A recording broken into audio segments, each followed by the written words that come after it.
one reason to focus on national debt is to note how serious that symptom is. But the disease itself is the monetary system because of how money is created, for whose benefit it's created. It's created for the benefit of those that create the money, which are the owners of the banks. Right. The money that is created in this society is not created for the benefit of the people or the country.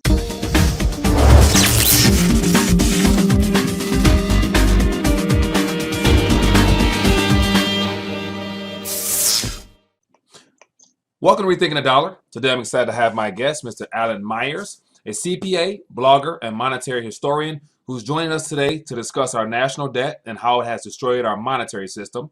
Over the last 5 years, Alan has dedicated his forensic accounting experience in studying and researching the Federal Reserve System and certain aspects of commercial banking.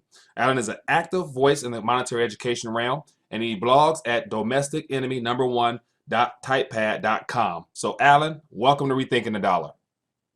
Michael, good morning. Thank you for having me here. Sounds good. Looking forward to definitely talking with you further. We've had a great couple of conversations the last couple of days, so I've got a chance to really get your take on the whole national debt fiasco that we're currently in. So looking forward to having you share your take with us here on Rethinking the Dollar.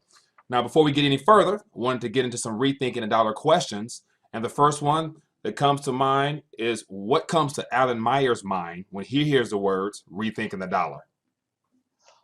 What comes to my mind right now when I hear the term rethinking the dollar is, in part, let's start thinking about the dollar.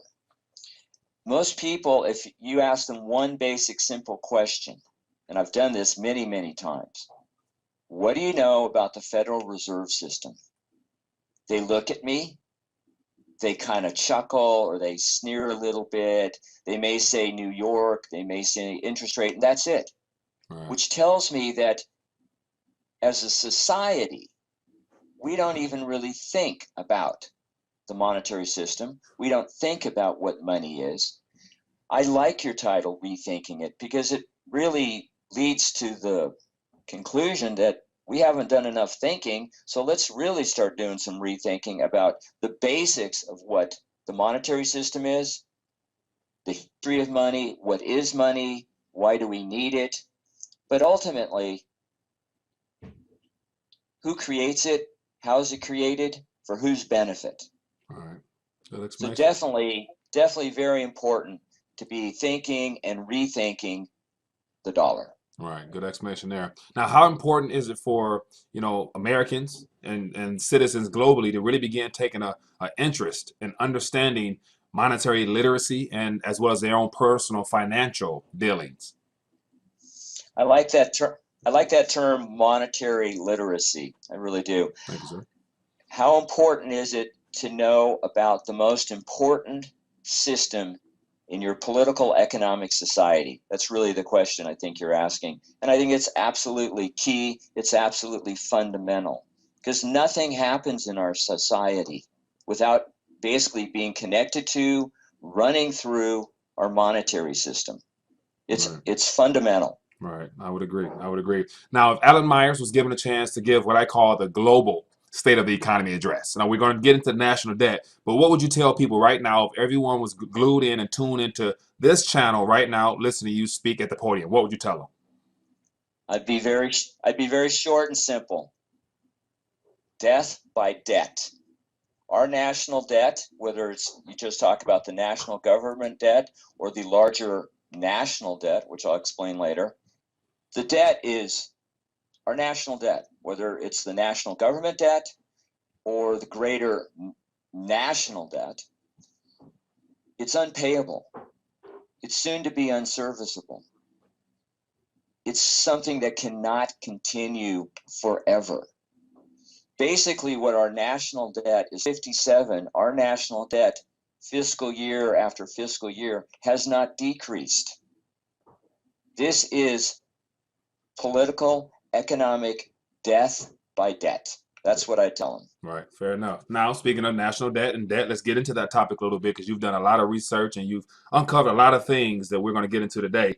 Now, if someone walked up to you on the street and started a conversation with you, and somehow the idea of debt came up, how would you begin to describe and just explain to them what the national debt is?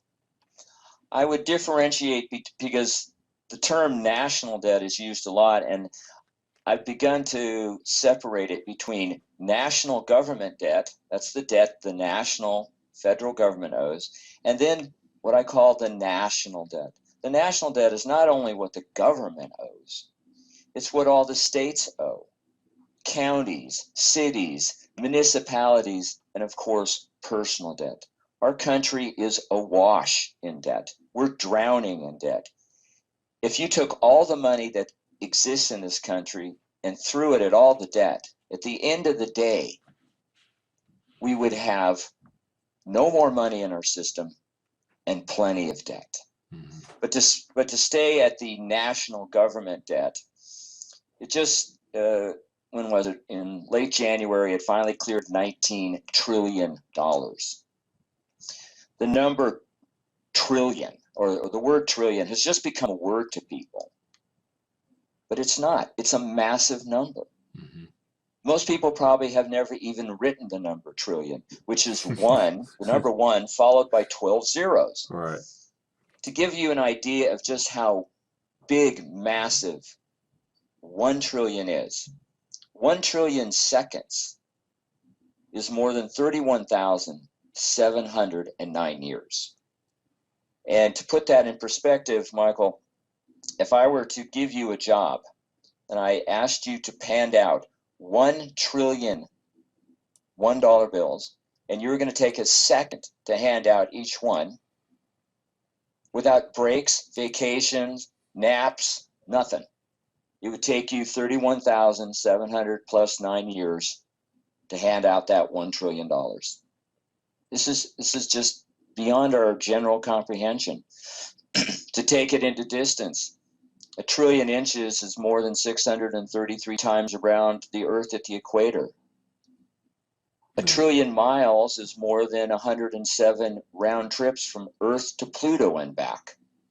That's just 1 trillion. Right. And our national debt, not including the unfunded liabilities, is telling us is that whatever we're doing isn't working, because since 19 trillion. Wow. This is beyond our ability to pay, and eventually beyond our ability to service. Right. So 19 trillion, all those, that's just a astronomical number that, most people never really think about because they're so used to the concept of debt being natural and normal. Like, as you mentioned, debt has not always been something that, our country has had to rely upon in order to keep itself afloat. And now it's just common knowledge that, politicians can get up at the pulpit, or not the pulpit, but the podium, and just, yeah, we're going to fund this, we're going to fund that, we're going to do this, we're going to put money here, we're going to invest money here. But yet it all comes from debt. And people don't really think about the fact that that money has to be repaid or should be repaid. But do you think the national debt will ever be touched or repaid? Or is there any interest in repaying the national debt, or debts rather? Under the current system, and you can go on to budget.gov to check out proposed budgets. Under the current system, you cannot tax the people enough to maintain the programs that are already in existence. So borrowing is a continual necessity. In fact, in one of the and when I say budget.gov, this appears to be a federal website, and you go to one of the tables in the back of the big PDF. Back in 2011 or 12, in this proposed budget, the amount of tax they call it revenue, I don't consider it revenue, just taxation. Mm-hmm. The amount of taxes collected did not cover all the mandatory outlays and interest on the debt, which meant before, in this budget, before 1 penny was spent on government, the budget was already running a deficit. And as I said, the history of the national debt since 1957, it has not decreased year after year, which means the way the system is designed right now, and because of how money is created in this system, our national government must continue to borrow. And the fallacy is that the government can continue to borrow. Right, right. Now, how did you yourself first get into, you know you have a CPA background, so you deal with numbers all the time. So what literally led to you awakening to where you like, let me ask some questions and start doing some research on debt and things like that. So how did you get into this realm? About 5 years ago, as I tell people, I was totally asleep. I wasn't active, I wasn't involved. And in my education, both in college and post college, continuing education to maintain my CPA license, there's no education about the monetary system. None. A friend of mine kept telling me, Alan, you got to read this book. You got to read this book. I finally got the book. The book is The Creature from Jekyll Island by G. Edward Griffin. It's about 600 pages. Most people, if they picked it up, would use it as a doorstop. I cannot tell you where in the pages of that book that I woke up, but that is the book that got me to wake up. It is a fantastic source of history, knowledge, people, events, and it just literally woke me up when I finished it, I knew I needed to continue my study. Right. And that led me to other books, documentaries, and as I continued on, I was continually surprised by what I was learning, because Right. what I was learning, what I was being exposed to, was not in any conversation I was having with anybody. Right. Yet I was beginning to see just how important this knowledge is. It's fundamental to how our society is working. Right. Now, That's what got me started. right. Now, the other day we were talking and you mentioned, just to kind of paint a picture as to where our current economy is at and where our monetary system is taking us. You reference, a ship and wanting to prevent the ship. So give us that analogy again. 'Cause I thought that was very impactful. And it got some triggers going in my mind on how to really paint a picture that can be vivid enough where people can begin to understand how important this subject is. The the ship we're talking about is the Titanic. Back in the day, the real Titanic, the RMS Titanic, set sail. It was deemed to be, or believed to be, unsinkable. The owners of the ship apparently believed that story, so they didn't have sufficient lifeboat capacity to actually be able to put everyone, all passengers and crew, in a lifeboat should there be a problem. In fact, they only had about 2/3 the space for all the passengers and crew. When the Titanic unfortunately hit that iceberg, started to go down, the crew was so poorly trained and prepared to help the people into lifeboats that only approximately 1/3 of the passengers got into lifeboats and made it to safety, which meant at least another third could have made it to safety, but they didn't fill the lifeboats to capacity. And the lifeboats had capacity of between 45 and 60 passengers. I liken our country, and I love America, but I liken our country to being the USA Titanic, and we're steaming towards the ice fields. What happened with the RMS Titanic is it didn't change course in time. If we change course in time, we can prevent another major disaster, because when a country's economic or monetary system collapses, you have incredible hardship. And one of the classic examples, excuse me, is the Great Depression. According to Milton Friedman, Nobel Prize winning economist, the Great Depression was caused by the Federal Reserve System. The Fed was able to reduce the amount of money circulating by 1/3 between 1929 and 1933. The Great Depression wasn't an accident, it wasn't a whoopsie. It was a deliberate act. And I think we are all pretty familiar with the hardship that the people of this country and the country experienced post the beginning of the Great Depression. Right.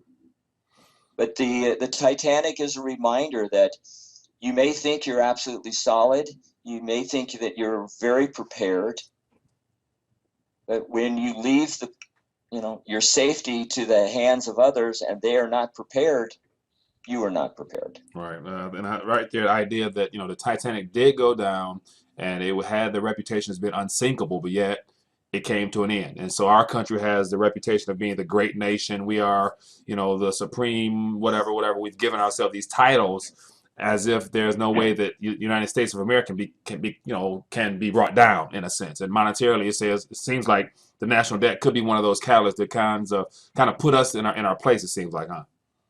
What I would say is the national debt is more a symptom of the greater disease. And that if you focus, one reason to focus on national debt is to note how serious that symptom is. But the disease itself is the monetary system, because of how money is created, for whose benefit it's created. It's created for the benefit of those that create the money, which are the owners of the banks. Right. The money that is created in this society is not created for the benefit of the people or the country. Right. So the greater disease is the monetary system. Right, good analogy there. Now let's talk about the creators of money, the Federal Reserve System. Give us a little bit of background on exactly what the Federal Reserve System is, how it operates. Especially you have an accounting background. Maybe you can give us a little insight into how things happen, behind the scenes, other than just what we know about the Federal Reserve from the front of the building. When I say the Fed, I'm talking about the Federal Reserve System. Mm-hmm. Federal Reserve System is a law. It's not a constitutional amendment. Mm-hmm. The law was passed in December of 1913. The Fed went operational in 1914. The Fed was sold to the country as not being a central bank like they have in Europe, because there were 12 separate independent banks throughout the country. At that time, because most of the wealth and power were east of the Mississippi, there was only one Fed bank west of the Mississippi, and that's in San Francisco. Each bank is privately owned by its shareholders. It's not public. There's nothing public about the Fed system, and I could go into great detail about it. However, the Fed controls the monetary system. The Fed gave the power to create money to commercial banks. The commercial banks create money by basically making journal entries into their general ledger and creating loans. Every time people talk about the printing of money, as in the money coming off the printing press from the Bureau of Engraving and Printing, I can tell you, technically, by definition, that is not money. When the Fed gets all that paper with green ink from the Bureau, now the Bureau is an agency of the U.S. Treasury. When they get all that paper and they put it in their vault, it's not money. It's not inventory. All it is a printing expense to the Fed. And the Fed pays a per note charge for the paper that's printed. And depending not on the denomination, but on the run, it will vary between round numbers 6 and 9 cents a note. Mm-hmm. And one is 1,000 notes, which means if you ordered up 1,000 ones, which would be $1,000, it would cost $80. The charge would be 80. If the order was $1,100 bills, the charge would be $80. It's not money. And when banks get it from the Fed, they request the paper. It's not money. It's that portion of their reserves in physical form. Paper money, cash, whatever you want to call it. That does not become, by definition, money until it comes into our hands. Until what it's called is that the money is in circulation. Wow. That is a good way of describing the difference between money and currency, fiat currency, right? The government issued paper. So let's talk about the idea now that we've accepted the idea of the Federal Reserve note, when it enters our hands as being money based upon faith and confidence behind it being able to purchase things. But yet every day we use it to do transactions as well as to save and to invest for our retirement and future things like that. How does all this national debt or debt in general and the debt that we exchange amongst each other play into the future? Like, how is it? I mean, is it sustainable for us to continue to exchange these Federal Reserve notes and it not really come back to hurt us, whether it be with purchasing power, or what are your thoughts with that? A lot of questions there. I'll try to address them all, but I'll start with the first, your last question. Very important. One of the mandates of the Fed, one of its jobs, was to maintain a stable currency. Now, to me, stable means unchanging, not continually changing at a relatively stable rate. Yeah. And one of my economist friends agreed and actually made the comment that I was being too generous in what I'm about to tell you. Mm-hmm. The Fed went operational in 1914. And in 1914, a $1 Federal Reserve note, which I'll just call $1, Mm-hmm. was worth 1914 pennies. Makes sense. Mm-hmm.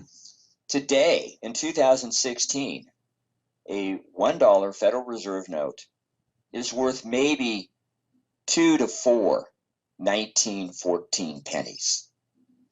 This is called loss of purchasing power. This is the result of what's called inflation. Another term for inflation is called hidden tax, which means as time progresses, it takes more dollars to buy the same thing because the purchasing power has diminished over time. Houses nowadays cost hundreds of thousands, if not millions of dollars. Back in the day, they cost $2,000 to $5,000 to $10,000. These houses aren't so much, and I'm just using this as an example. It's not that housing is just so much more valuable or expensive. It just takes more dollars to get what people used to get 100 years ago. Right. This is directly tied to our monetary system. Right. And the idea of wages. Like, I did some research on my own and saw that I think it was 1913, manufactured worker was around a quarter or somewhere around, not, a couple cents per hour. Now, we have the fight for 15, so everyone's trying to fight for 15 as if that's the magical number that really makes a difference in their livelihood. Where it behind the scene, it's the monetary system. That's the problem. So instead of shooting for a number, why not look to redo and readdress some things with our monetary system? So I think that's kind of interesting how you mentioned the whole price rising thing. So Alan, let me ask you a question in regards to wages. You just referenced how housing prices always go up and things like that because of our monetary system. Now let's talk about the wages. How today there's a movement of fight for 15, whereas in 100 years ago or so, the minimum wage or the wage was a quarter or however it was. Give us a little information on the wages aspect and how our monetary system plays into the whole wage idea. I'd be happy to. I'm going to have to read this. I wrote this a while ago, and so I'll be looking down to read this. No problem. On January 4th, 1914, Henry Ford did an outrageous thing when he raised his auto workers' minimum wage to $5 for an 8-hour day, or 62 cents per hour. Prior to this, the minimum wage for an auto worker was $2.34 for a 9-hour shift, or 26 cents per hour. At the rate of 26 cents per hour, a 1914 auto worker making the minimum wage could pay off his portion of the national debt with 113 hours of work. 113 hours. At the inflated 62 cents per hour that Henry Ford was paying, a 1914 auto worker making the minimum wage could pay off his portion of the national debt by working just under 48 hours. However, in 2010, making the California minimum wage of $8 per hour, which is greater than at that time the federal's $7.25, a worker would have to work 5,491 hours, wow, 2.6 years to pay off his or her portion of the national debt. Now, what I'm telling you is that even at the lowly minimum wage of $2.34 an hour, a worker back then would take less than 3 weeks to pay off their portion of the national debt. Now, back in 2010, it would take 2.6 years at the minimum wage. Yeah, wow. That's, those numbers, once again, those, using numbers to kind of describe how massive that is and things like that really helps, because it was a couple days 100 years ago. Now it's, 2.5 years type of thing in 2010. So it's gotten worse since then. So 2016, it's good to say it's probably a decade now to pay off, your portion, if that, at the wage. So yeah, so this goes to show how massive it is. Go ahead. I'm sorry. And focusing in on minimum wage is a symptom of our monetary system problem. Mm-hmm. It won't solve it. Why push for the bigger and bigger minimum wages when what we need are jobs that produce better and better wages? And if we have a system that continually demands that people have to be taxed more and more to try to maintain an unsustainable system, which our monetary system is, this is not going to turn out well. Right. We need to focus on the disease and not the symptoms. Right. Well, as we draw down towards the end of our conversation, wanted to get your take on a couple of last issues. One being the Federal Reserve note as our primary medium of exchange, the only legal tender we currently exchange. What are your opinions on the next 2, 5, 10 years of its usage and storage of value thus far with our current system that we're currently in? Currently, based on the rate of inflation, which is constant, and the almost complete total loss of purchasing power of the dollar, it's not really much of a store of value. Right. However, it is, as you pointed out, legal tender in our system. What I focus in on is not so much how long will we use the Federal Reserve note. It's about educating people primarily about national debt and what the monetary system is, so we get to the point where we realize we must change our monetary system. Right. to help save this country, because this country is a great country. It's absolutely worth saving, but we can't do it with a monetary system that continues the demand for more and more borrowing. In fact, whether it's the national government or people, borrowing must continue to keep this system going. Right. All right. Well, understandable there. Now, last question. Let's get into, at least one or two solutions of awakening people. You have a couple good ideas on how to begin taking initial steps. Give the audience a way to really begin to educate themselves, as well as to begin to wake up and maybe perhaps share this subject matter with their friends or family. I use the phrase educate, motivate, activate. And the reason I use that phrase is that's basically the process I went through. For several years, I went through what I would call the educate, motivate. Every time I would read something or watch something or learn something, I got more motivated to continue. Eventually, that educate, motivate cycles got me to activate. To begin, people must start studying. And don't go into the system thinking that, or don't go into the educational process thinking that it's too heavy, it's too much, I can't understand it. It's not. At the very basic level, it's all very understandable. I would encourage people to begin their education. I would encourage people to read The Creature from Jekyll Island by G. Edward Griffin, The Web of Debt by Ellen Brown. If you want a real eye-opener, watch the documentary Inside Job, which won an Academy Award for Best Documentary back in 2009 or 10. And it's all about what led up to the 2008 crash. And even just recently, the Big Short, a fantastic film and a great book. Ultimately, we must replace the monetary system. To do that, I work backwards. The Federal Reserve Act of 1913 and all of its amendments must be repealed. To do that, we have to get Congress to act. To get Congress to act, we, the people, must take charge of what's going on. Most people that I've talked to, they don't really know who represents them in the House or the Senate. They've never sent them an email. They've never made a phone call to their office. They don't track what they're doing, how they're voting or not voting.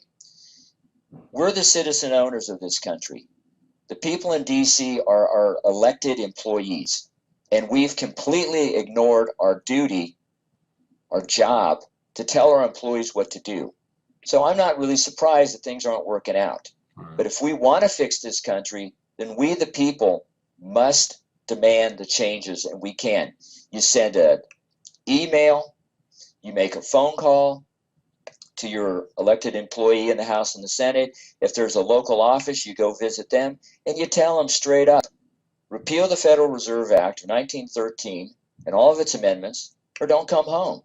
And in the process of going through that, it would be in a step-by-step. It wouldn't be an abrupt just pull the plug, because we need a monetary system. Right. In the process, it would be not only getting that done and setting a sunset date for the end of the Federal Reserve System. In the process, people would vet ideas, come up with a new solution, figure out how to employ it, and make a smooth transition from one monetary system to another. Because, as we've talked about before, if you just pull the plug on this, it'd be a disaster. You can't do that. Right. You have to bring it to a steady state closure and already have something in place, running and operating, to make the smooth transition. All right, fair enough. Well, Alan Myers, any last thoughts on our monetary system, and what's next for Alan Myers? What's next for me is I'm going to go back to my blog a little bit more. I've been working on other side projects. You can follow me on Twitter at FTR1776. FTR are the initials that come from the phrase "for the Republic." It also are the initials of my pen name, Franklin Thomas Revere. If anybody wants to know more, they can reach out to you and you can reach back to me. Right. I'm in the process of developing what I call a national debt workshop. It takes about an hour and a half. And though this is a symptom and not the disease, it is a great essential place to begin, because most people will engage in the conversation about the national debt because they won't push back. They won't say it's a conspiracy theory. And I use that term, to me, is just a conversational tourniquet. Conversation is over. There's a lot to know about the national debt and related topics. And when you see that, you'll begin to understand and want to learn more about the Federal Reserve System. What I'd like to close with, because we've talked about a lot of stuff, very heavy, and some people might think that, I'm just a little too far out there, and, why should we really think this, or why should we even begin to entertain it? Right. And what I'm going to read to you is a short quote from David Rockefeller. He's the head of the Rockefeller family.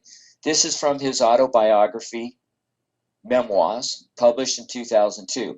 Now, I saw this quote many times on the web, but I knew I had to verify this. So I actually bought his book, and this is the quote. And what I'm going to do is I'm going to read the entire quote except for the last line.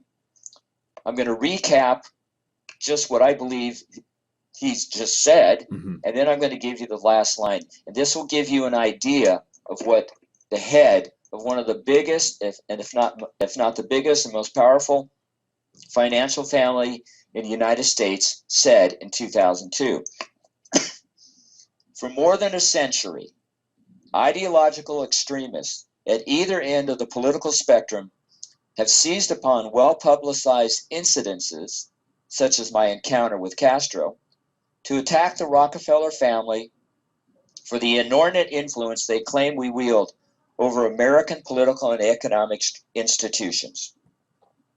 Some even believe we are part of a secret cabal, working against the best interests of the United States, excuse me, characterizing my family and me as internationalists and of conspiring with others around the world to build a more integrated global political and economic structure. One world, if you will. Yeah. What I think he's saying here is that he and his family have been verbally attacked by what he calls ideological extremists at either end of the political spectrum. That's a pretty wide group. Yeah. He says that they claim he and his family have an inordinate influence over the political economic institutions of America. They're working with a secret cabal against the best interests of the United States, and they're working to build a more one world, if you will. That's a pretty heavy charge. Yeah, it is. His one short sentence answer is, if that is the charge, I stand guilty and I'm proud of it. Wow. I'll leave the watchers to decide whether what he's really telling you. Yeah. And what really is the state of not only our national but international monetary systems, and what I call the central banking elite of the world, what their game really is. All right. Because I think he speaks it very clearly in that one short quote. Yeah. Well, Alan Myers, I appreciate you sitting down with us. I definitely will stay in tune with you. We'll, got a couple more conversations in us that I would like to, discuss some other things as well. But other than that, we'll continue to follow your work and, keep doing what you're doing. You do a great job at delivering a message very vividly for the audience to understand. So hopefully some people, woke up today. Michael, thank you so much for having me on your program. I really appreciate the opportunity. I definitely want to stay in touch with you, and I am going to keep working to help spread the news and the information that this is a very, very serious problem, but we, the people, can fix it. Thank you again so much. I agree. Good talking to you. Good talking to you. Be safe and well. Bye-bye. Well, this concludes my conversation with Alan Myers from Domestic Enemy Number 1.typepad.com. Hope you found our conversation to be informative as well as educational. I want to encourage you to scroll below, leave us a comment. I would love to hear your thoughts on this interview, as well as subscribe to Rethinking the Dollar for more RTD interviews and more monetary news. Look forward to bringing more interviews. Until next time.